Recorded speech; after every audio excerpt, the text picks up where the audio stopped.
Good afternoon, everyone. Thank you for joining today's Embrace webinar series. My name is Freddie Broom, and I am the Director of Equity Inclusion at Georgia Municipal Association. So we're excited to have you in attendance today for our first Embrace webinar series. The purpose of our Embrace webinar series is to provide a monthly training opportunity to embolden, educate, and nurture employees to embrace differences and encourage belongings by fostering relationships to advocate community engagement, equity, and inclusion for the betterment of all. We're excited to see that we had over 100 registered in today's webinar. We will have an opportunity at the end of the presentations that we will answer any questions. So throughout the presentation, if you have any questions, you may enter them at the Q&A session, and we will try our best to answer all the questions. We're excited today that our sponsors is Georgia Power.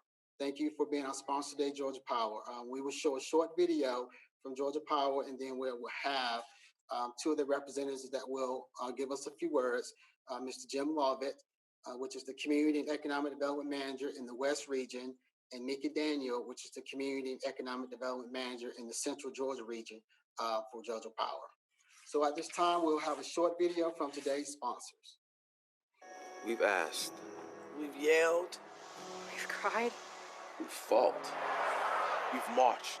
We've mourned. We've pleaded. We've explained. We've demanded. We've compromised.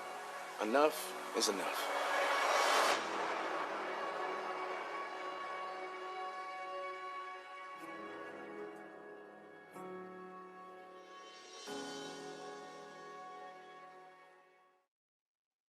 Thank you for that video. And now we will give opportunity for Jim Lovett and Mickey Dane just to recognize them, and thank you again for sponsoring today's webinar. Thank you, Freddie. We appreciate the opportunity to be with our partners at GMA. Certainly, bias is some of the things, one of the topics we've been learning about over the last year.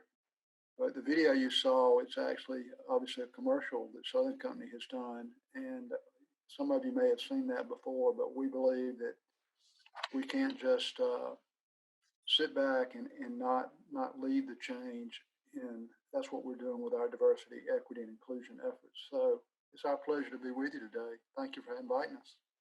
So thank you, Jim and Mickey, for being in attendance today. Thank you, Georgia Power, for sponsoring today's event. And also thank you for sponsoring next month's event as well. So next we have presenting is our presenter today, Ms. Erin Beecham. Erin Beecham served as the Deputy Regional Director in the Southeastern region of the ADL, which is Anti-Defamation League. Prior to this role, Erin was the Education Director in the region for 5 years and Associate Regional Director for 1 year. ADL's Southeastern Regional encompasses Alabama, Georgia, South Carolina, and Tennessee. The office was first established in Atlanta in 1946 and has served those communities in the South ever since. In this position, Erin develops, manages, and implements ADL's programs. These programs include A World of Differences, the premier anti-bias training for students, councils, and teachers, No Place for Hate, the year-long bullying prevention framework, workplace inclusivity training, as well as Holocaust education. Erin also oversees the regional coalition building and some legislative advocacies with a focus on voting rights.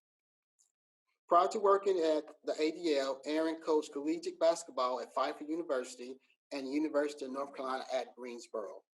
She also has experience as an anytime facilitator with the National Conference for Community and Justice and an internship with Triad Health Project, where she created the Walk and Talk program and provided HIV/AIDS awareness. In 2016, Erin received the Pace Setter Award from the University of North Carolina at Greensboro School of Health and Human Services, which is given to alumni for their achievements in leadership and services during their career. Erin has a dual bachelor's degree in psychology and African American studies from Guilford College and a Master of Art in Peace and Conflict Studies from the University of North Carolina at Greensboro. Erin lives in Atlanta with her wife Beth and has 2 sons, Bowen and Miles. So at this time, please give Aaron a visual welcoming. Thank you, Freddie. I'm so excited to be here. Thank you for the invitation. Thank you, GMA, for this partnership. And we're just excited to that all of you have decided to spend the afternoon with us. So, Freddie, unless you've got anything else, I'm going to go ahead and share my screen. All right, so we hope that today is really an opportunity, depending on where you're coming from, for sort of this general overview of anti-bias education. And so really trying to provide information and meet anybody where they are in this journey. So we'll talk a little bit about the ADL, kind of what we do, give again some definitions, and then also one of the biggest parts of this work is also what can I do to be an ally, or what can I do to be an advocate? And so we'll provide a few resources and tools with that, and then again, we will also answer questions along the way. So managing bias in the workplace. So again, just a little bit of a background about ADO. We are a century-old anti-hate organization. We were started in 1913 with the mission to stop the defamation of the Jewish people and to secure fair treatment and justice to all. We have 25 regional offices across the country. Our national office is in New York. As Freddie said, the Southeast region covers Georgia, Alabama, South Carolina, and Tennessee. More recently, those 25 regional offices were split into 5 divisions. And so we also are part of the Southern Division, which covers our Atlanta office, our Florida office, New Orleans, and St. Louis. So it covers about 9 different states. So it really gives an incredible opportunity for collaboration, especially as we were all working virtually over the last 15 months. So the ADL works predominantly in 3 different buckets towards our mission. We advocate, we investigate, and we educate. So the advocacy piece you'll see right here is a short list of different things, different civil rights issues that we get involved with. Hate crime legislation, voting rights, religious freedom, and so criminal justice reform. So you may know that there were 5 states in the country that did not have hate crime legislation. There is federal hate crime legislation, but there were 5 individual states that did not have hate crime legislation. Last year, ADL was able to help pass hate crime legislation in Georgia. As part of a coalition, a Hate-Free Georgia coalition. It's something that we had been working on for decades, but after the murder of Ahmaud Arbery, it really came back to the surface, and it was something that that we're really proud of and a part of. And so now there are 4 states. South Carolina is one of the others, and so right now we are working on hate crime legislation in South Carolina. Over the last year, we've really been working with other local organizations in Georgia, working on voting rights, ensuring that everybody has, that a free and fair election exists. And so really uplifting a lot of the incredible organizations that are here in Georgia that are doing that work. And we will continue to do that, obviously, throughout the next couple of years as that continues to be a hot button topic here in Georgia.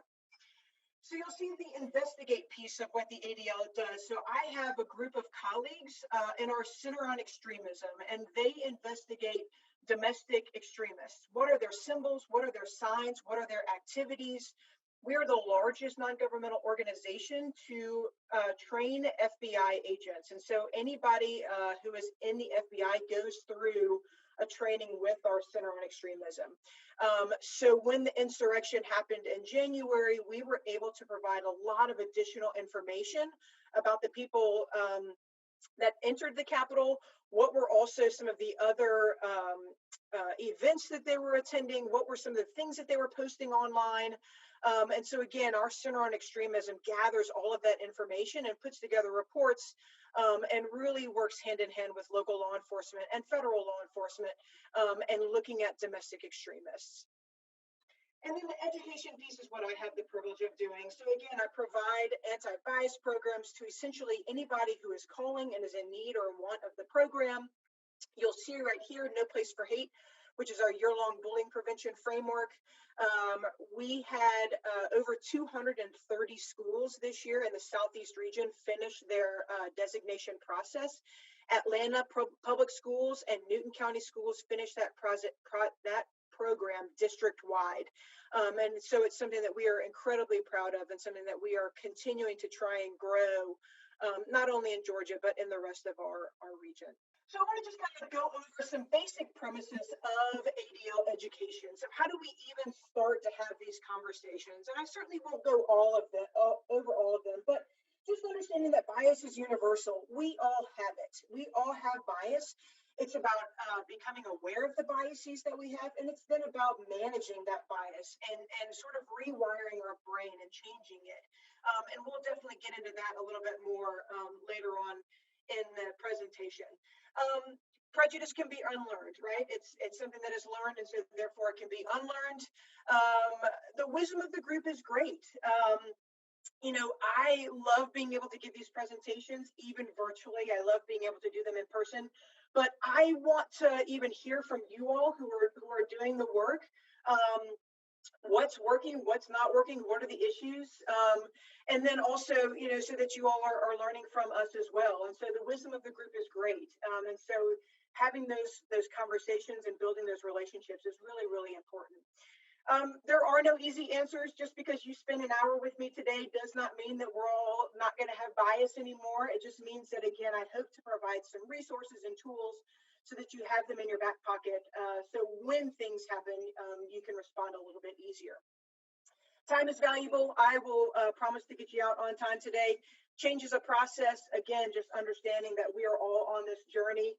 I do my own professional development, on a regular basis. And so understanding that all of this is changing. And again, just knowing that there's never going to be an end to this. And so we're always going to keep working and keep learning. And then the final one is diversity is a strength. And I think one of the most important parts of understanding this work is just because there's not diversity, just because there is diversity does not mean that there's inclusion and does not mean that there is equity. And so what do we need to do? If we have built that space of diversity, then what do we need to do to ensure that there is equity and inclusion? And really making sure that if we're having conversations about diversity, that we are having those conversations about inclusion and equity as well. So again, just to kind of talk about what we're seeing. And so I think this is a really important part of why we're even having these conversations. And so just to show that this is the FBI hate crime data. It's from 2019.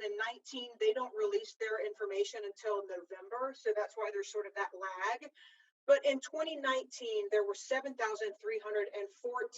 hate crimes that were reported to the FBI. That was an increase of 2.7%. What you'll see on this next slide is that 86% of all participating police agencies reported 0 hate crimes to the FBI.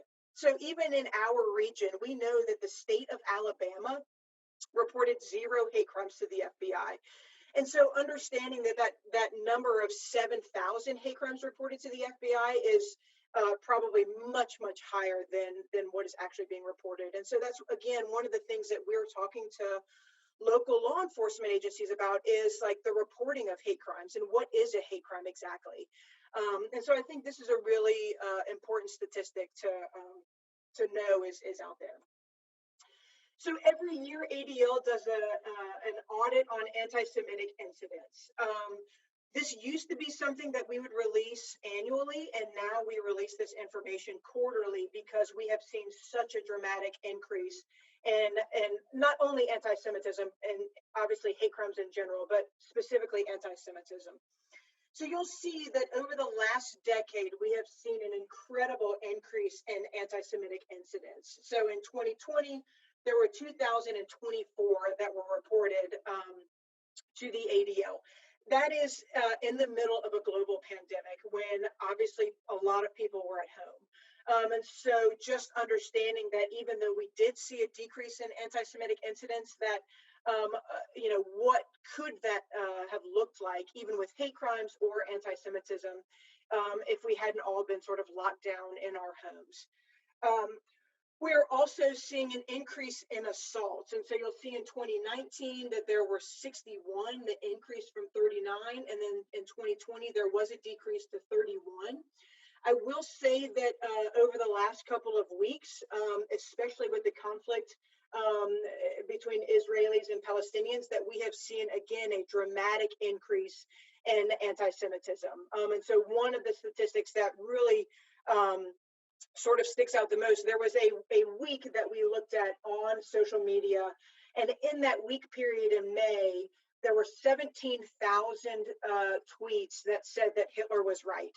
And that just those specific words. And so even understanding that over the last couple of weeks, we are seeing and have seen a dramatic increase in anti-Semitic incidents in the country. So our CTS is our Center on Technology and Society. And so again, they look at this hate and this bias more specifically online. And so again, you'll see that there was a 2021 survey of online harassment. 35% of people online say that they were harassed in some way. And so again, we know that we spend a lot of time online. And so even just thinking about what that means for people and how much time we spend online, I think is a really interesting thing to look at. And so you'll see that this survey of online harassment really kind of breaks it down a little bit. And all of this can be found on ADL's website if you're interested in sort of diving into this a little bit more. And this is multiplayer gaming. And so again, taking it from not just online, but to multiplayer gaming, 74% of people in 2019 said that they were harassed. And so again, looking at doxing and looking at severely harassed and called offensive names. And so CTS is again just another sort of group of my colleagues that are looking at bias and hatred and what is happening online. So I want to sort of dive into the manifestations of bias. And again, just kind of giving a broad overview of what bias is and then ways to respond. So the manifestations of bias, and I think this is really important as we look at the pyramid of hate when we get to that part. So we talk about stereotyping leading to prejudice, leading to discrimination. So a lot of times when I say to somebody, what is a stereotype?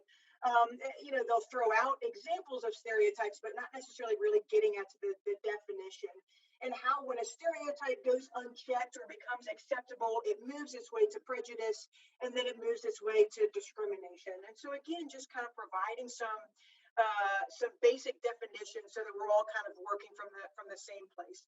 So again, stereotype and oversimplified generalization about a person or group of people without regard to individual differences.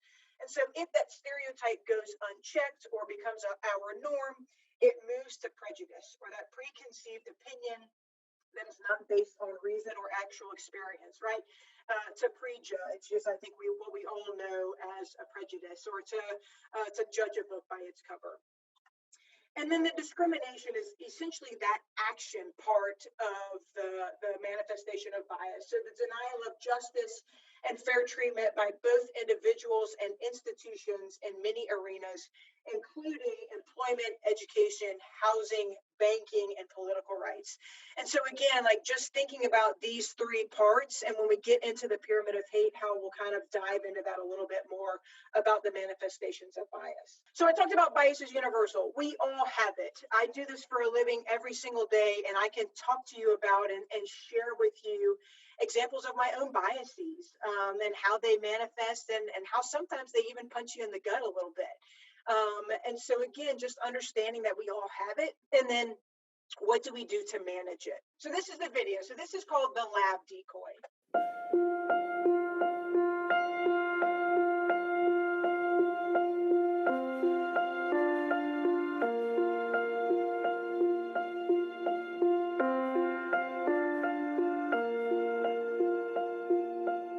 You're about to meet Michael.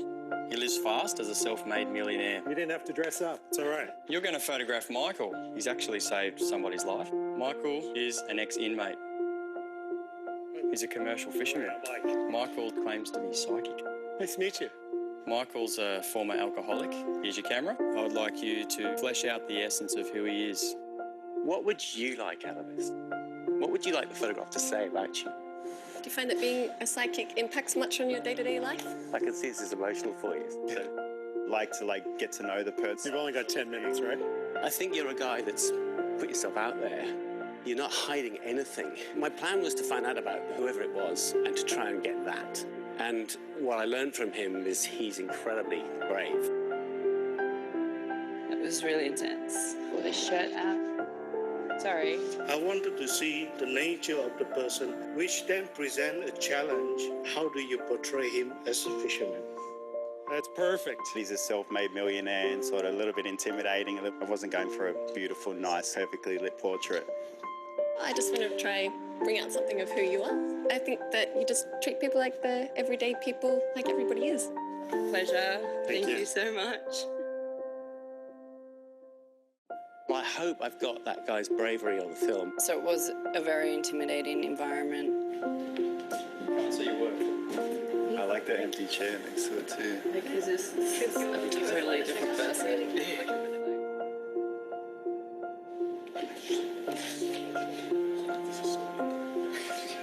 Almost looks like 6 different people. So not everything I told you today was true.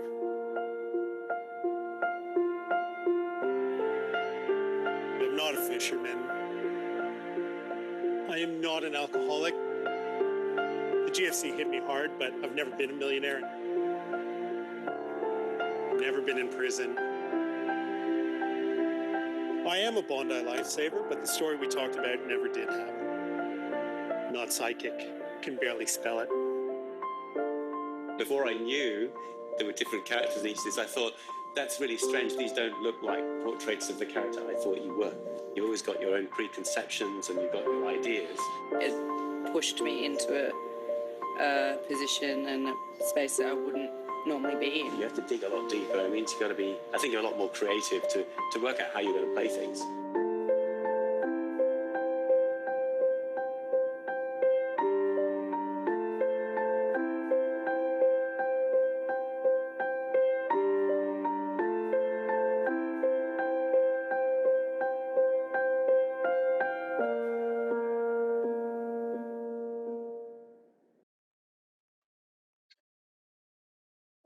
So again, just for me, I think that video is something that you can watch again, that you can have conversations about, that you can really kind of dive into.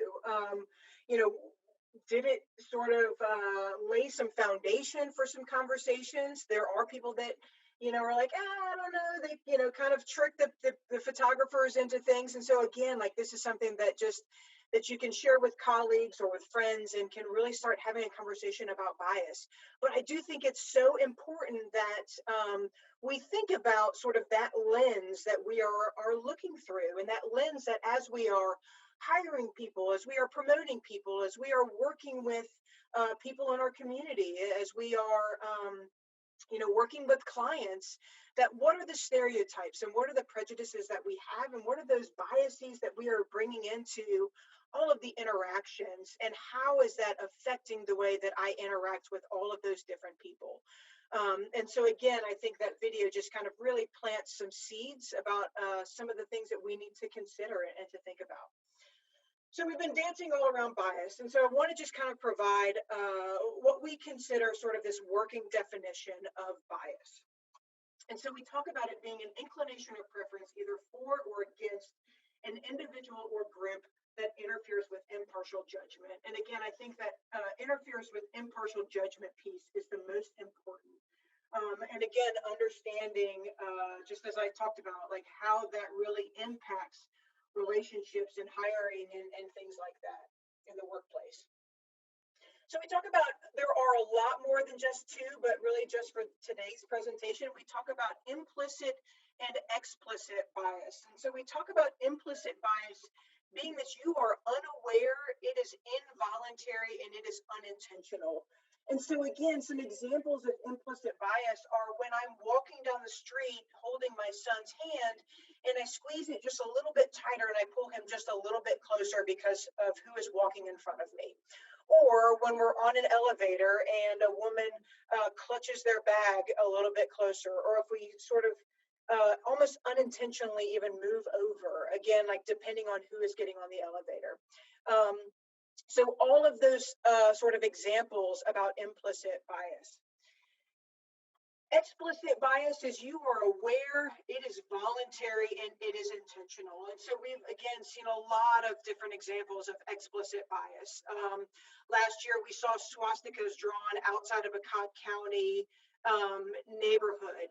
We have seen Confederate flags posted at predominantly Black churches. Just all sorts of, we are seeing Heil Hitlers or go back to where you came from or whatever it may be. And we're not only seeing that in, outside of communities, we're seeing it in K through 12 schools. And I say K through 12 because we're seeing it at very, very young ages. We're seeing it at the workplace. So, all of this bias is happening in a lot of different places. Going back to the implicit bias just a little bit. So studies are showing that children pick up on our biases at the age of 3.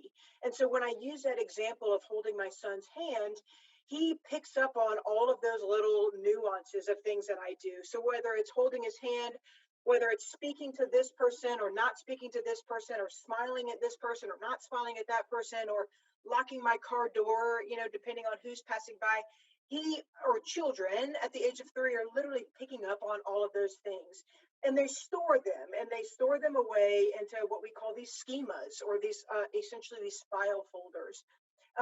And so that's what we're talking about when we're talking about bias, is that we have years and years and years of biases that have been passed on, where we have learned them from our parents or caregivers or schools or places of worship or workplaces or whatever it may be. And so understanding that there's a lot of sort of this fog that happens, that does not mean that that you're sort of off the hook, right? Like, it just means that we have to do this work, and then we have to really sort of understand what it means when we're talking about managing our bias, that we have years and years and years of things to undo, and understanding what that means. And I think that first step is being aware of it, and then doing things and taking those steps to manage it. So I talk about sort of my own implicit bias, where I received an email from 2 moms from a local private school here in Georgia, and they were interested in meeting to talk about our education programs. And I said, sure, I'll meet you at the Starbucks at whatever time. And so I walked into the Starbucks, and I went up to a couple of people that were sitting there, and I said, hey, are you? Hey, are you? Hey, are you? And it wasn't any of the women that I was meeting. And so I went and stood in the corner, and I sent an email to the 2 moms, and I said, hey, I'm here. I've got on a blue colored shirt. I'm standing in the corner. And one of the moms responded and said, I'll walk back through the front door. And so as a woman of color walked back through the front door, I literally looked past her, because my implicit bias was telling me that I was looking for 2 white women when I was looking for a private school mom. And that woman of color walked up to me and introduced herself and shook my hand. And again, it's one of those things where I talked about your implicit bias sometimes punching you in the gut, and that happens. And so it's okay, what do I need to do about it so that this doesn't manifest and so that this doesn't happen again? And I think that's part of that process and that learning process, and saying, I didn't do this well and I need to do it differently next time, and being aware of it. So and that's just one sort of personal story of many that I could tell. And again, like, just because we do this for a living doesn't mean that we're perfect. It doesn't mean that we don't have our own biases. So we talk about, where does implicit bias come from? And so we talk about the human brain can take in 11 million pieces of information at any one moment, but that we're only consciously aware of about 40 pieces. And so thinking about, again, all of those pieces of information that we aren't even aware of, that are being stored in this file folder. And so our brain takes shortcuts. And so we really like to sort of say, I've seen this, I've been in this situation, I've met this person before, I've seen this applicant, I've worked with somebody like this.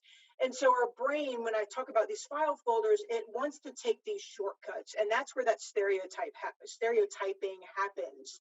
And so again, it's understanding where that came from, and then it's rewiring our brains to do that differently. because essentially every person that we meet is different and every situation is different. And so acknowledging that and understanding that there are millions and millions of pieces of information that we're not even aware of, but that our brain is kind of filing away. And so again, just kind of thinking about, we use the word manage on purpose. It's not about sort of getting rid of biases. It's about managing it, and it's about changing it. So this is the pyramid of hate. This is, for me, one of our most powerful resources that we have. So the pyramid of hate, you'll see on the bottom of the pyramid of hate are biased attitudes. And so we talk about stereotyping and fear of differences and justifying biases by seeking out like-minded people, this lack of self-reflection or awareness of privilege. And so when all of that becomes quote unquote acceptable, when all of that becomes sort of just part of our everyday language, you start to see it move up the pyramid of hate. And so that's when you start to see acts of bias. So that non-inclusive language and sensitive remarks, microaggressions, again, making sure that we're all kind of on the same page about microaggressions, that everyday slights and indignities that marginalize people here on a regular basis, right? So again, saying you speak really articulately as you're talking to a person of color, and when you wouldn't say that to a white person. Or we know that women of color have their hair touched on a regular basis, asking, is this real?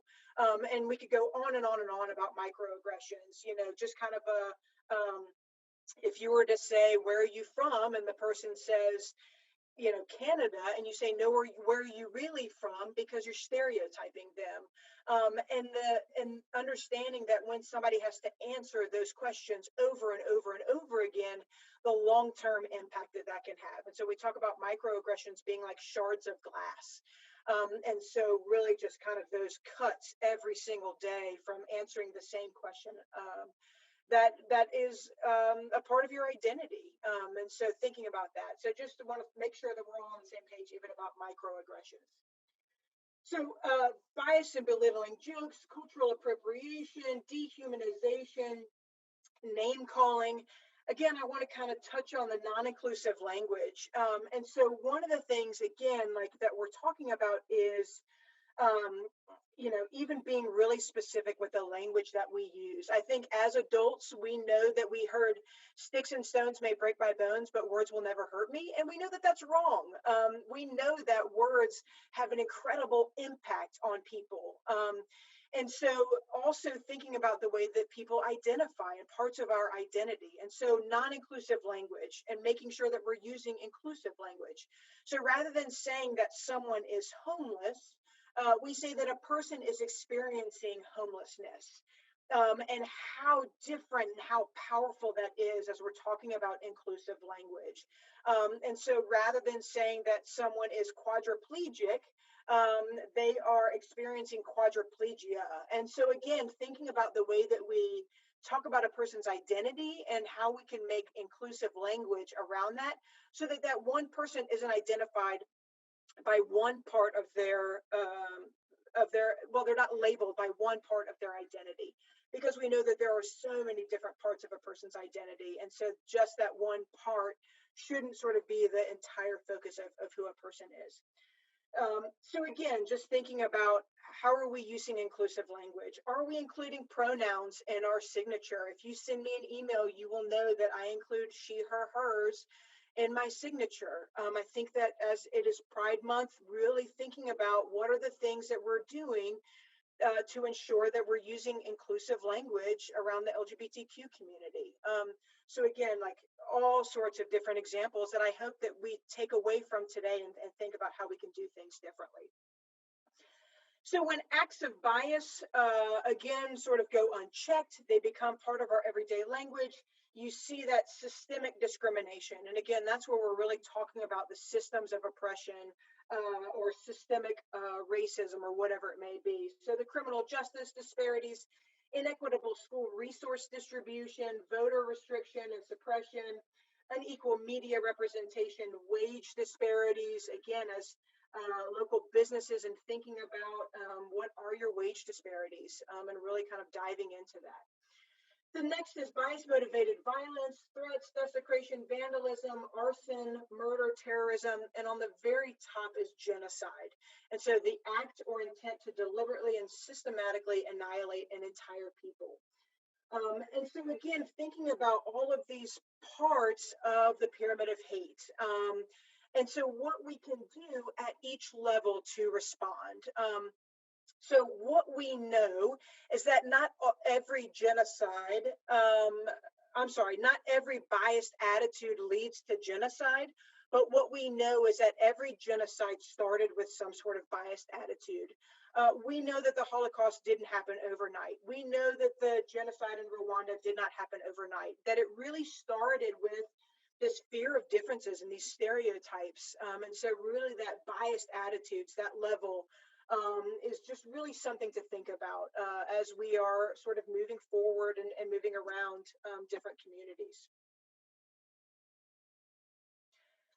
So what we like to do is we take the pyramid of hate and we want to make it a pyramid of allyship, right? So many people say, Aaron, this happened and I just didn't know what to do. And I can tell you, I have my own experiences of, Aaron, why didn't you respond to that? You know that it was not inclusive.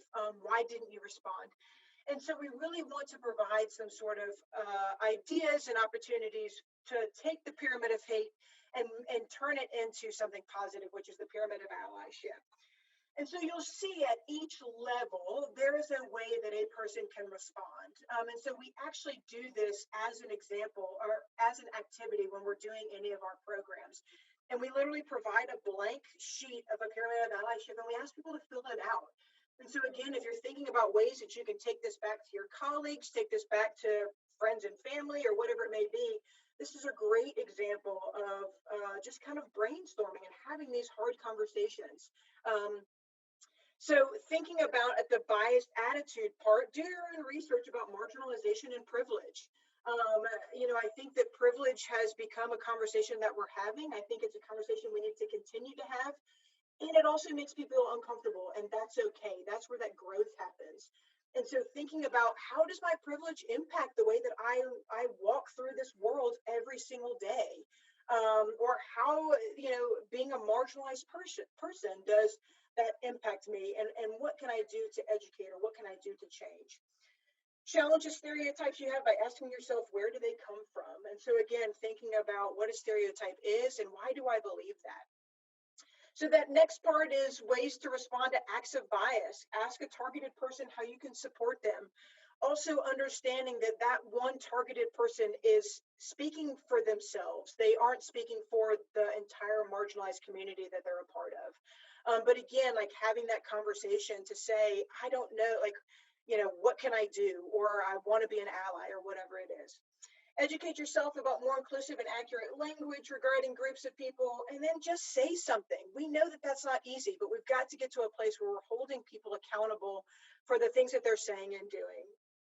And so really just also, even if it's somebody that's using non-inclusive language, we can say it in a way that we're educating people. And we're holding them accountable so that we don't see that cycle of stereotyping and that movement of the pyramid of hate. The discrimination piece, volunteer to be a poll watcher, advocate for voting rights and increase early voting, support schools in your school district and advocate for equitable schools.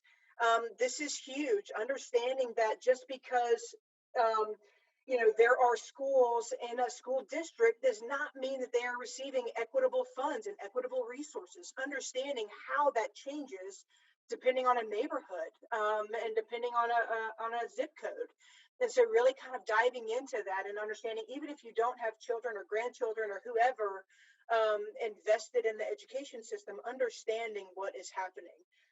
Understanding what is happening with this critical race theory, resolutions and bills and things like that are happening across the country, like really kind of diving into that. And then engage in criminal justice reform. That next sort of level up, attend solidarity vigils and rallies, advocate for more inclusive hate crime legislation. Again, hate crime legislation was passed here in Georgia. It does not mean that it's perfect. And so again, even what may get passed in South Carolina does not mean that it's perfect. And so what are the ways that we can even advocate for even better hate crime legislation? And having those conversations and understanding what's happening. Raise funds to help rebuild communities and houses of worship. This has been something that we have seen a lot of over the last couple of years, is really just communities coming together and saying, what can we do to support you? Whether it is raising funds, or whether it's hosting a rally, or whether it is just saying we're here and we're not going to put up with this. We have seen this a lot over the last couple of years, and I think that really shows the power of community and the power of equity and inclusion. And then again, the very top is genocide. So mandatory education on genocide and Holocaust, be aware of biased laws that impact refugees, advocate for media attention on the crises. So this is obviously not an exhaustive list. It is really just kind of ideas to get you to start thinking about what you can do to respond at every level of the pyramid of hate. So my last sort of, we call these our ouch individual strategies. So we know that somebody is going to use non-inclusive language or is going to say something biased. It's not a if, but a when. And so again, like here are 6 different strategies that we hope that you can use to respond when something happens. And so the first one is assume good intent and explain the impact. We have a lot of well-intentioned people that are saying things that is just not inclusive and that it's offensive. And again, assuming that they don't know the history behind that, or they don't know exactly what they're saying. So assume good intent, but the most important part of that is to explain the impact, right? Do you know where that comes from? Or this is why that's offensive. So that's the first one. Ask a question. Where did you learn that from? Why do you believe that? Where did you hear that from? And so again, kind of getting into this space where we're having dialogue, but it's also putting it back on that person that said it, and holding them accountable to say, like, where did you learn that from? And also I think the explaining the impact again gets to that as well. And to say, like, that's really offensive and this is why. And so again, like making things teachable moments, but holding people accountable for the things that they're saying and doing, so that we can get to this space where we're having civil conversations and learning from each other and building community, because we're not doing enough of that. The third one is to interrupt and redirect. As somebody kind of launches into that sort of stereotype or that joke, you can just say, nope, like not today, not having it, not going to hear it, not going to be a part of that. You can stop right there. Let's talk about whatever, right? So just interrupting and redirecting. The last 3, broaden to universal human behavior. Again, this kind of is a response to stereotyping. When somebody says something, you can say, I think there are a lot of other people that do that eat that way, that pray that way, that dress that way, whatever it is. And so the other part of that is to make it individual. Are you talking about one person that works at the ADL, or are you talking about a lot of different people that work at the ADL? So again, that gets to that stereotyping part in a response. And then the last one is to say ouch. And so I know when I say that, it seems a little cheesy, but I have friends that have sort of sent me text messages and they're like, Erin, I ouched somebody, and it actually really, really worked. Because it just puts people on notice that they have said something that is not inclusive, that is not okay, and again, like that you're not gonna sort of be a part of it. And so think about, if it's not ouch, think about what that one word could be, where you're just kind of saying like ouch, like that word hurts, or that word is like so non-inclusive, or whatever it may be. So again, holding folks accountable. I want to make sure that I've got plenty of time for questions, but I want to just show you a couple of different resources that ADL has. If you go to ADL's website, we have a ton of educational resources on our website. One of them is Books Matter. There are over 700 children's books that are there. I look at Books Matter all the time. I've got a 3-year-old and a 15-month-old, and I'm always looking for new books to teach them and read them that are inclusive. Every month there is a book of the month. You can literally put in, I want an elementary school book on ableism, and it'll populate different books. So this is an incredible resource that is on ADL's website. And then we also have table talks, family conversations. So we know that all of these conversations, or some of these conversations, make us as adults uncomfortable. And so what are the ways that we can sort of get our own resources and information so that we can have these conversations with our children or grandchildren or whatever it may be. And so Table Talk really provides different resources for families to be able to have these conversations. How do I talk about anti-Semitism and the increase in anti-Semitism? How do I talk about Black Lives Matter? How do I talk about the murder of George Floyd, or whatever it may be? And so these are not easy topics, but, you know, again, we've got to start having these hard and difficult conversations. And so Table Talk Family Conversations just going to provide some additional resources and tools for families to be able to have these conversations. So I'm going to stop sharing. I'm going to take a breath. I see a bunch of stuff in the chat. Freddie, anything? Should I just kind of go through? Yes. So we have a couple questions in the chat. I see one that's want to know, will the PowerPoint presentation be available to share with the participants? Part of it. Okay. How about that? Is that fair? I'll think about it, part of it. But yes, the Pyramid of Hate and a lot of these resources are actually on ADL's website. Okay. All right. So what we can share, we will share with those that asked if it's shareable. We have another question is, what are some tips we can use to self-check our microaggressions on a daily basis? How do we start to unlearn these? Yeah, it's a great question. So I think even just knowing that microaggressions exist, right? Like, what are microaggressions? I think looking up microaggressions, there are tons of short videos that you can watch. You know, just a couple that I mentioned, but then there are tons and tons more. So I think even just Googling and doing some of that, you know, as if everything on Google is correct information. But so I think I can send out some information about microaggressions, but I think even just kind of thinking about what a microaggression is it based in a stereotype? Did what I just say, is that based in a stereotype? And I also think just, you know, as you're going to sort of with your follow-up question, you know, with my example of where are you from, as you talk about how do we start to unlearn these, as your sort of, you know, next launch in question becomes, no, where are you really from?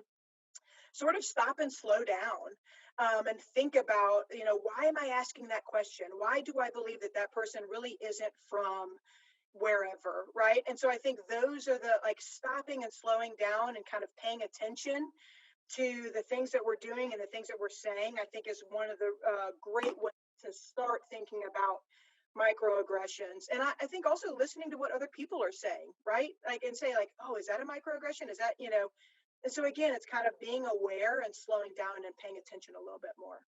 We have another one. I think she said you answered it, but I can still ask this question. You might be able to expand on it.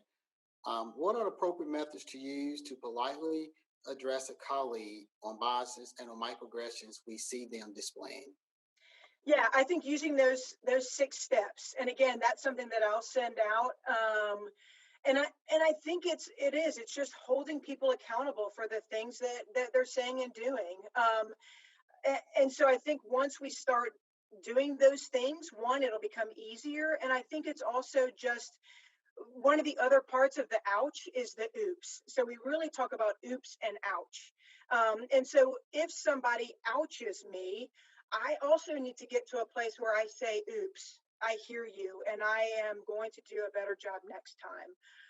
Rather than getting offensive, rather than responding in a way, like just saying like, and I can tell you, like, I have had people ouch me in programs.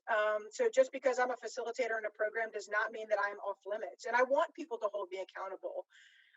And so getting to that space where we are able to ouch and oops. And again, I think that's where that growth comes from, and that's where that building relationships comes from. And so hopefully those 6 steps kind of answered that question. Okay, thank you. I do not see any more questions. Are there any more questions? Freddie, I do see one about the video I showed. So if you, it's on Google. So again, I mean, it's on YouTube. So you can, it is not ADL It's not an ADL resource. It's really just something that is on YouTube that I use in programs. So you can totally use it and show it. Okay. I think, yeah, thanks, Kay. Kay just shared it with everyone. Okay. Any more questions for Aaron? Okay, since we don't have any more questions, I want to thank you, Aaron, for an awesome presentation. I know I can't see everyone, but let's just give Aaron a virtual round of applause for an awesome presentation. Thank you. Good job. Wait a minute, I do see one question. How do you find a health balance? Sometimes we may ask, where are you from, because of an accent or even clothing people are wearing, because we are really interested in learning their background and learning more about their experiences. Yeah, thanks. Yes, I think that's an important question. I think it's absolutely great to ask somebody where they're from. It's where are you really from? It's the follow-up question. It's I don't believe what you said because of my own bias or because of a stereotype. And so again, I think it's thinking about it in that way, right? Like it's, when I tell people I am a third generation Atlantan, people don't say, no, where are you really from? And so again, it's that follow-up question that is considered a microaggression. And so I think it's thinking about it in that way. So yes, I think it's awesome to ask people where they're from because you want to learn about their, who they are and their culture and their experiences. But I think it's thinking about the second or the third question is when we kind of need to do the work. Let's see, I see another question. It says people get very offensive when we try to have these conversations. Do you have any tips of maybe how you can have these conversations? Yeah, yes. I mean, I think this is hard. And if I didn't say that already, I'll say it now. Like these conversations are not not easy. These are hard conversations. I also think it gets to that oops and ouch. I think it gets to that we've got to get to a place where we're willing to sort of learn and grow. I think we've got to get to a place where we can say oops and not be offended that somebody has held us responsible or held us accountable. And that's a really hard place. I think, again, like the more that we do the work and the more that we have these conversations and the more that we're willing to do the conversations or have the conversations on our own and to do the work on our own, I think the easier that it will become. But yeah, it's not easy. But I think it's just part of the process and continuing to do it, that it will become sort of quote unquote more normal to have these difficult conversations. So I am more than happy, Freddie can provide my email to everybody if y'all are interested in, even like having a virtual coffee and having to continue these conversations. I think it's, thinking about the resources on ADL's website, but I'm also here to be a resource and to kind of continue this process. So, Freddie can absolutely provide my email address, or you can just find it on ADL's website, and more than happy to continue talking about it. What we'll do is whichever slides that Aaron shares with us that we can share, we'll also have all Aaron's contact information as well. So we don't have any more questions. When I see one more. This is harder for adults than kids, young adults. Raising two Chinese adopted Jewish young adults, one of which is queer. They have such an easier time than we do.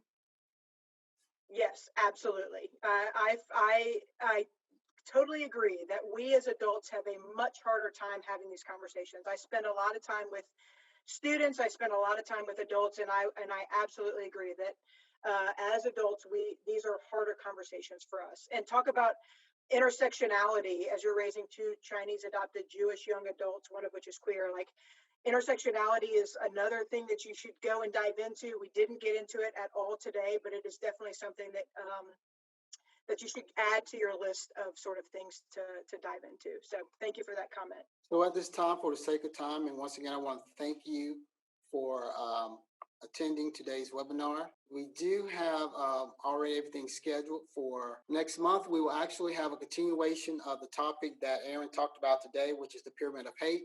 We will have Dr. Allison Goodman, which is from the ADL as well. She's the Vice President of the Southern Division, and she will continue on this conversation of what can we do about hate crimes. Once again, I'd like to thank Georgia Power for sponsoring next month's webinar, which is on Tuesday, July the 20th of 2021. It's from 2 to 3 o'clock. If you can see the slide, you can put your phone up to that Q code, and actually you can register from that link as well. And once again, I want to thank you for participating. Thank you, Aaron, for an awesome presentation, and thank you, Jim Lovett and Mickey Daniel for for representing Georgia Power, and thank you, Georgia Power, for being a sponsor of this month's webinar and next month's webinar. Once again, my name is Freddie Broom. If there's information you need, you can contact me at 470-249-6423, or you can email me at fbroom@gacities.com. And once again, if you scan that Q code, it'll take you right to our webpage and give you all the information, all the things that we're doing at GMA when it comes to equity and inclusion. Once again, thank you for participating, and this will conclude our webinar.